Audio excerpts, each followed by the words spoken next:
Shinchan काफी थक चुका था और इसीलिए उसे नींद आ जाती है, जिसके बाद स्पेस सर्विलेंस के लोग वहां पर पहुंच जाते हैं और वो शीरो को पकड़कर स्पेस सर्विलेंस सेंटर पर ले जाते हैं। नोहारा फैमिली भी अब उनके साथ वहां पर चली जाती है, जिसके बाद अगले दिन सुबह का सीन दिखाया जाता है। शिनचैन अभी भी सो रहा था, जिसके बाद शिनचैन उठता है और वो मित्सी से पूछता है कि शीरो कहाँ पर है, तो मित्सी उसे बताती है कि शीरो उस रॉकेट में है जो शिनचैन उस रूम की विंडो में से देख पा रहा था। मित्सी आगे बोलती है कि शीरो हम सबको बचाने के लिए हमेशा हमेशा के लिए चला गया है। शिनचैन मित्सी से पूछता है कि मॉम आपने ऐसा क्यों किया, जिसका जवाब देते हुए हिरोशी शिनचैन से कहता है कि तुम्हारी मॉम भी बहुत दुखी है, वो भी नहीं चाहती थी कि शीरो यहाँ से चला जाए और शीरो भी जाना नहीं चाहता था। जिसके बाद शिनचैन अपने कपड़े पहनने लगता है, वो शीरो को बचाने के लिए जा रहा था। हिरोशी शिनचैन को काफी समझाने की कोशिश करता है कि वो हम सबको बचाने के लिए ही जा रहा है। हिरोशी शिनचैन को समझाने की बहुत कोशिश करता है, लेकिन वो नहीं मानता। शिनचैन बोलता है कि शीरो भी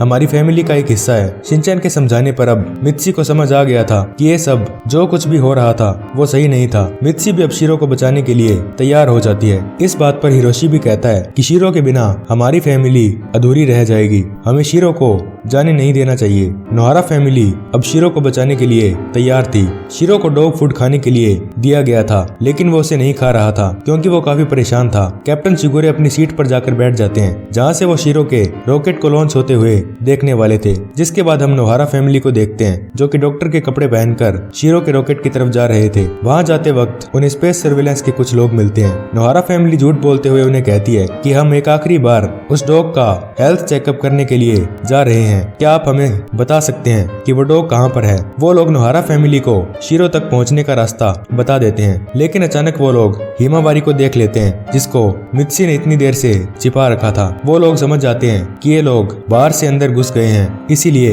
वो उनके पीछे भागने लगते हैं। कैप्टन शिगुरे अपनी शैंपेन की बोतल खोलने ही वाले थे, जो कि वो रॉकेट लॉन्चिंग के टाइम पर पीने वाले थे। अचानक कैप्टन शिगुरे का एक आदमी कैप्टन को बताता है कि नोहारा फैमिली अपने रूम से भाग गई है। स्पेस सर्विलेंस के काफी सारे लोग नोहारा फैमिली के पीछे भाग रहे थे। हिरोशी भागते भागते कुछ बॉल्स नीचे गिराता है, जिनसे स्लिप होकर स्पेस सर्विलेंस के लोग नीचे गिर जाते हैं। अचानक कैप्टन आसमान में देखते हैं, उन्हें एक हेलीकॉप्टर दिखाई देता है, जिसके अंदर ओकोमा सामा के लोग वहाँ पर आ गए थे। नोहारा फैमिली अब शीरो के रूम तक पहुँचने वाले थे, लेकिन वहाँ पर स्पेस सर्विलेंस का एक मेंबर खड़ा था, जो उन्हें जोर से धक्का देता है और नोहारा फैमिली नीचे गिर जाती है। काफी मुश्किलों का सामना करके शिनचैन शीरो के रूम तक पहुँच जाता है और वो शीरो से मिलता है। जिसके बाद नोहारा फैमिली स्पेस सर्विलेंस के उस मेंबर को हराकर शीरो के रूम की तरफ जाने लगती है, लेकिन इतने में शीरो के रूम से कनेक्ट होने वाले ब्रिज का एक टुकड़ा टूट जाता है और वो नीचे गिर जाता है। इतने में ओकोमा सामा के लोग भी वहाँ पर आ जाते हैं। मित्सी हिरोशी से पूछती है कि अब हमें क्या करना चाहिए। ओकोमा सामा के लोग स्पेस सर्विलेंस सेंटर की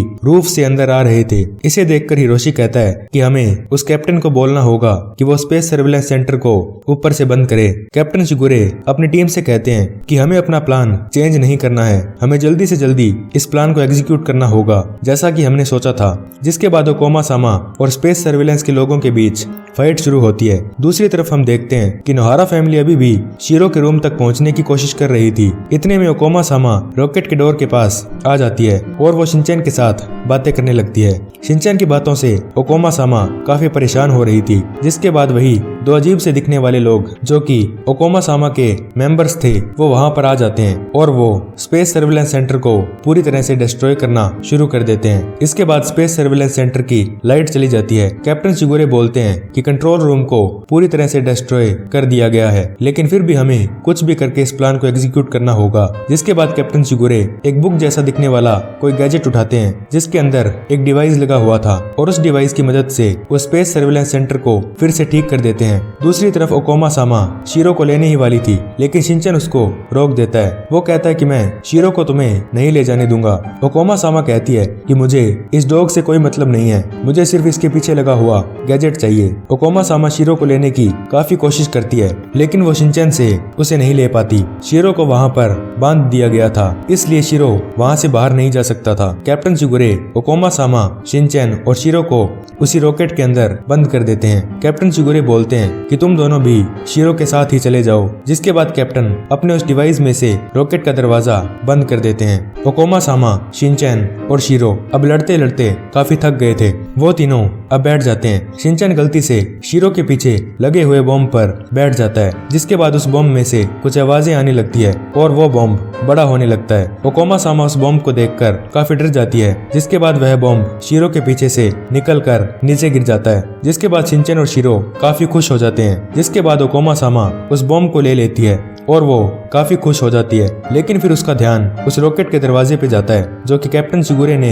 लॉक कर दिया था। अब ओकोमा सामा काफी डर जाती है। दूसरी तरफ कैप्टन शिगुरे बोलते हैं कि जो भी मेरे प्लान के बीच में आएगा मैं उसे कभी भी माफ नहीं करूंगा। जिसके बाद मित्सी और हिरोशी कैप्टन शिगुरे के पास जाते हैं और वो उन्हें रॉकेट को रोकने के लिए कहते हैं, लेकिन कैप्टन इस बात को नहीं मानते।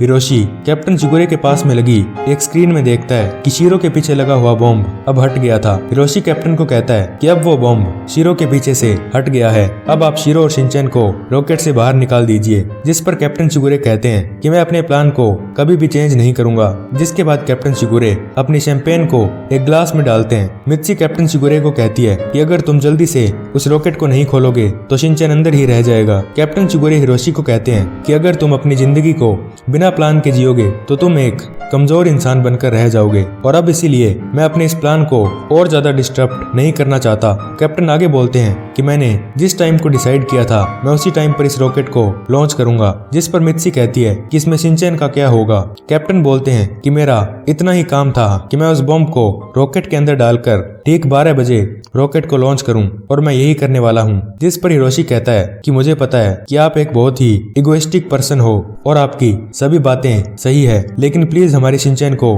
बचा लीजिए। नोहारा फैमिली अब कैप्टन से माफी मांगती है। कैप्टन अपने लोगों को रॉकेट लॉन्च करने का ऑर्डर दे देते हैं। कैप्टन शिगुरे अपने डिवाइस से रॉकेट को लॉन्च करने ही वाले थे, लेकिन अचानक मित्सी और हिरोशी उस डिवाइस को लेने के लिए कैप्टन पर अटैक करते हैं, लेकिन इसका कोई फायदा नहीं था क्योंकि कैप्टन बहुत स्ट्रॉन्ग था। इसीलिए मित्सी और हिरोशी उस डिवाइस को कैप्टन से नहीं ले पाते। तो दोस्तों यार, हमारी आज की वीडियो यहीं पर खत्म होती है। मिलते हैं नेक्स्ट वीडियो में जल्द ही 5th और लास्ट पार्ट के साथ।